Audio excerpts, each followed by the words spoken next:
Bharat Tiwari encounter मामले में बागेश्वर धाम के पुरोहित पंडित धीरेन्द्र कृष्ण शास्त्री जाएंगे भरत तिवारी के गांव।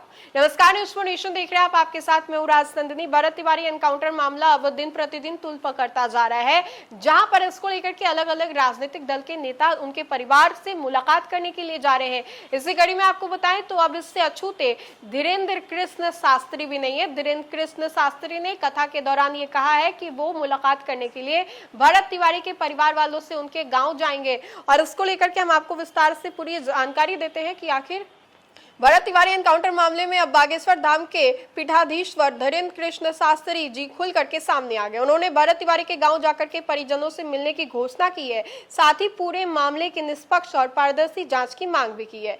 मुंबई के भिरमडी में आयोजित एक दरबार के दौरान धीरेन्द्र कृष्ण शास्त्री ने कहा कि यदि कोई व्यक्ति अपराधी हो तो उसे सजा देने का अधिकार न्यायपालिका के पास है। सरेंडर करने के बाद किसी व्यक्ति की जान नहीं जानी चाहिए। उन्होंने कहा है कि इस मामले में जो सवाल उठ रहे हैं उनका जवाब मिलना जरूरी है, सच सामने आना चाहिए, निष्पक्ष जांच होनी चाहिए।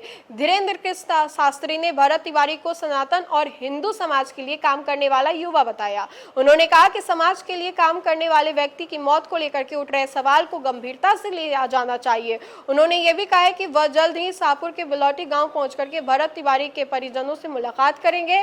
भरत तिवारी वर्ष 2023 में हिंदू राष्ट्र के संकल्प को लेकर के बिहार के आराम से बागेश्वर धाम तक पैदल यात्रा कर चुके हैं। इस यात्रा के दौरान उनके साथ कई वीडियो सोशल मीडिया पर भी वायरल हो चुके हैं। उत्तर प्रदेश के चंदौली और मिर्जापुर से गुजरते हुए उन्होंने लोगों का ध्यान अपनी ओर खींचा था। इसी यात्रा के दौरान उनकी मुलाकात धीरेन्द्र कृष्ण शास्त्री से भी हुई थी। 16 जून को सोशल मीडिया पर भरत भूषण तिवारी का एक वीडियो सामने आया। वीडियो में उन्होंने प्रशासन और पुलिस पर कई आरोप जो है वो लगाए, साथ ही अपनी मांगों को लेकर के खुल करके बात भी की थी। ग्रामीणों के अनुसार भरत पिछले 2 वर्षों से गंगा कटाव और बाढ़ से प्रभावित जवनिया गांव के विश्व स्थापित परिवार की आवाज उठा रहे थे। बताया यह जाता है कि वर्ष 2025 में गांव के 600 से अधिक घर पर गंगा जो है वो समा गई। भरत की मां आशा देवी का आरोप है कि 15 जून को पुलिस उनके घर पहुंची। इसी दौरान पुलिस कर्मियों ने परिवार को धमकी दी थी। हालांकि पुलिस की ओर से इस आरोप की पुष्टि नहीं की गई है। परिजनों का कहना है कि इसके बाद घटनाक्रम तेजी से बदला और भरत लगातार पुलिस के निशाने पर आ गया।